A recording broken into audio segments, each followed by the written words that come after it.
Lok Sabha seat से BJP उम्मीदवार और सांसद नवनीत राणा अपने बयानों को लेकर सुर्खियों में है। नवनीत राणा ने सोमवार को एक चुनावी रैली में कार्यकर्ताओं से कहा कि वो वोटरों को बूथ पर लाने का काम करे, वो इस भ्रम में न रहे कि मोदी लहर है।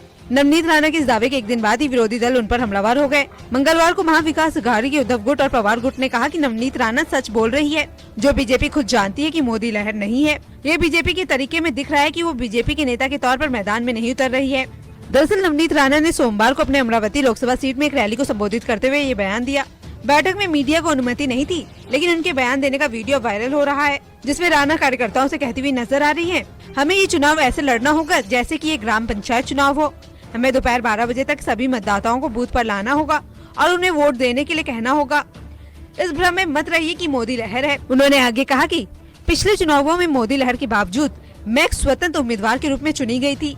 दरअसल नवनीत राणा ने 2019 में अविभाजित एनसीपी की ओर से समर्थित एक निर्दलीय उम्मीदवार के रूप में अमरावती सीट जीती थी और वो इस बार बीजेपी के टिकट पर मैदान में है। वहीं राणा के इस बयान पर हमला बोलते हुए संजय राउत ने कहा, मोदी लहर के बारे में भूल जाइए। क्या मोदी अपनी सीट पर जीत पाएंगे, ये बड़ा सवाल है। हमारी पार्टी के प्रमुख उद्धव ठाकरे ने पहले ही कह दिया था कि बीजेपी को केवल 45 सीटें ही मिलेगी और महाविकास अघाड़ी राज्य की सभी 48 सीटें जीतेगी। यहाँ तक कि बीजेपी के अपने उम्मीदवार भी पहले ही सच बोल रहे हैं और वो भी खुले तौर पर कह रहे हैं कि इस बार मोदी की लहर नहीं